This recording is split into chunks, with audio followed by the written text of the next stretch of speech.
So the last snippet for this week looks at the origins of the Red Scare, where there are basically two things that are working in concert. The first is that there is an active Soviet espionage effort in the United Kingdom, in the United States, also in Canada, designed to get diplomatic and military secrets and bring them back to the Soviet Union. The second is that the U.S. response to this is often disdainful of civil liberties, and is exploited by political demagogues in a way that suggests that their real interest is not in discerning the truth. And so, the fact that we think of this era as kind of the McCarthyite era, and we know that McCarthy was a demagogue, it doesn't mean that there were no communist spies. It just means that McCarthy wasn't really interested in finding communist spies. He was just interested in advancing his own approach. So among the more important spies of this period, this is the Cambridge Four, which will later be expanded to the Cambridge Five when a fifth spy is publicly revealed in 1990. So the most famous of these men is this guy Kim Philby, who will defect to the Soviet Union and will die in Russia immediately after the end of the Cold War. But Philby is one of a series of these sort of well-educated leftist Britons from the 1930s who are sympathetic to the communist ideal, go into various aspects of British diplomatic and military intelligence, and then pass information on to the Soviets. Their existence is exposed in a kind of running pattern beginning in the 50s and continuing through the 1960s. Several are able to defect to the Soviet Union. So we have this big British spy ring. In the U.S., the most famous of these spy trials is Julius and Ethel Rosenberg, who are accused of and convicted of passing information from the Manhattan Project, which created the atomic bomb, to the Soviet Union. Julius Rosenberg's guilt is beyond doubt. Ethel Rosenberg, the degree of her involvement is, it's clear that she had some involvement, but how involved she was remained and remains a subject of some dispute. And what was a very controversial decision, because they had two children, the U.S. government, after their conviction, moves successfully for both of them to be executed.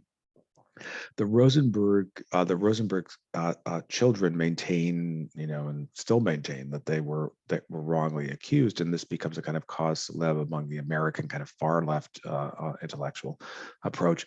But for most people, the Rosenberg trial is seen as this danger that we have spies sort of everywhere. And similarly with Richard Nixon, Nixon is remembered as a kind of hardline anti-communist from this period. He's a member of the HUAC committee, that the one that did the investigation of Hollywood. But unlike a lot of the HUAC members, who are kind of these unthinking, reflexive demagogues, Nixon is a very smart, very ambitious figure, and he is he's a demagogue too, but he associates himself with a cause that he thinks that will succeed, and it launches his career. So this is a photograph of him with a former communist spy named Whittaker Chambers, who abandons communism after World War II and then moves to the far right. And on his way out of the Communist Party, Chambers had stolen a variety of documents that detailed a number of the double agents that the Soviets had at various levels of the U.S. government. And Chambers was a paranoid and decided to bury these papers in a pumpkin patch, and therefore they become known as the Pumpkin Papers. And this is a microfilm of the Pumpkin Papers. Nixon's looking at it with a microscope here, to determine, laying out the approach. And the biggest name in the Pumpkin Papers is this guy named Alger Hiss, who was a fairly high-ranking State Department official. He played a key role in the U.S. Involvement to the UN, to the San Francisco delegation, which created the UN after World War II. Hiss adamantly denies the allegations. He claims that Chambers is lying, and the result is in the very, very early days of of television, a kind of storyline of Nixon as the crusader going after Hiss, because what's clear is that both Nixon and Hiss cannot be telling the truth. And this is how it sort of played out before the public. This is a short newsreel from the time, and these newsreels were often shown in movie theaters before films. Here's Nixon sitting with Chambers, and so this is how things are presented to the public. I am holding in my hand a microfilm of very highly confidential, secret State Department documents. These documents were fed out of the State Department over 10 years ago by communists who were employees of that department and who were interested in seeing if these documents were sent to the Soviet Union, where the interests of the Soviet Union happened to be in conflict with those of the United States. And they're walking into the hearing, and this is Chambers. This is Hiss. Commenting on Mr. Munt's so-called summation, I would like to point out that the man who calls himself Chambers has, by his own testimony, been peddling to various government agencies for 10 years or so stories about me. I urge in advance of that hearing that your committee delay no longer in penetrating to the bedrock of the facts relevant to the charge which you have publicized that I am or have been a communist. This is this mesmerizes the public. Dean Acheson, the Secretary of State, publicly defends Hiss. He's a personal friend of Hiss's. Hiss maintains all along his innocence. Ultimately, it's not a crime to be a member of the Communist Party. It is, however, a crime to lie under oath to Congress. And Hiss is ultimately prosecuted when he says he's not a communist. He's prosecuted for perjury before this congressional committee. The first trial ends in a hung jury, but he is convicted in the second trial. He's sentenced to 5 years in prison. This seems to vindicate Nixon, and it helps launch his career first to the Senate in 1950 and then to the vice presidency in 1952. Increasingly, the HUAC becomes, especially after Nixon moves to the Senate, the HUAC becomes a less significant actor, and the Red Scare approach in Congress really moves to the Senate. And we remember this as the McCarthy period. It's certainly, sort of what it's called in kind of standard high school history textbooks.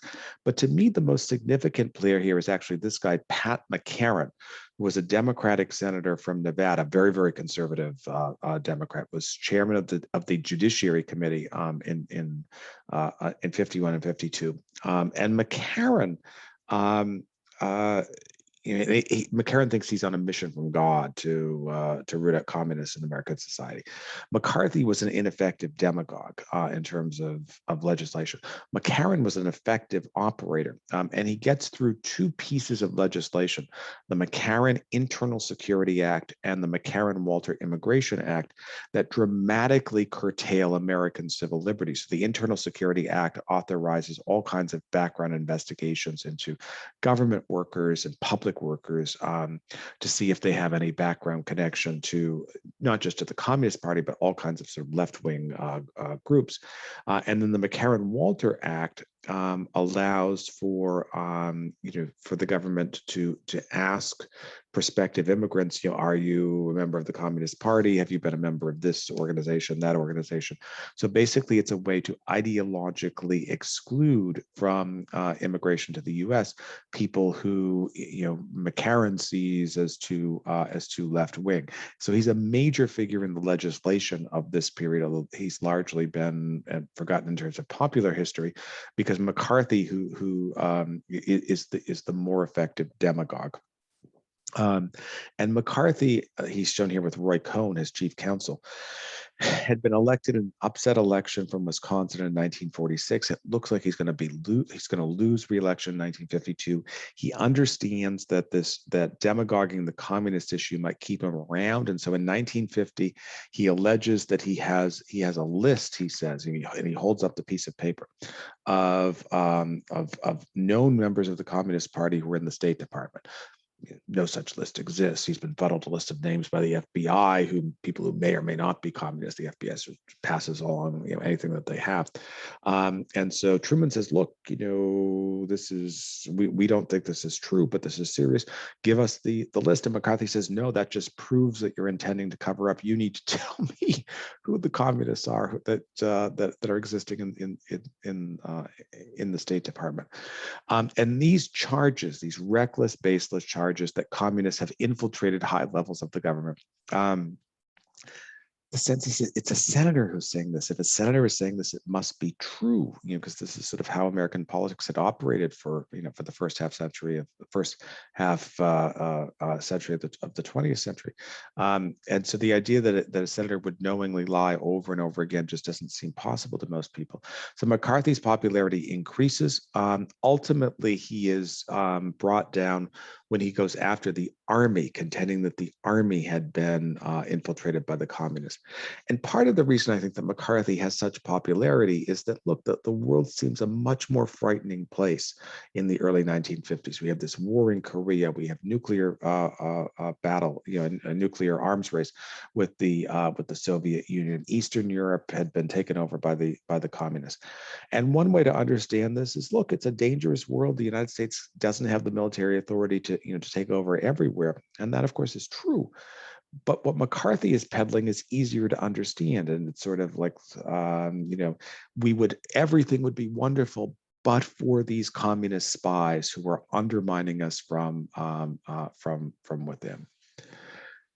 What ultimately brings McCarthy down is television. In 1953-54, the Senate decides to hold a special investigation over these allegations that McCarthy claiming that the communists had infiltrated the army, and the army claiming that McCarthy was improperly pressuring the Defense Department leadership to ensure that his key staffers would not be drafted into the army.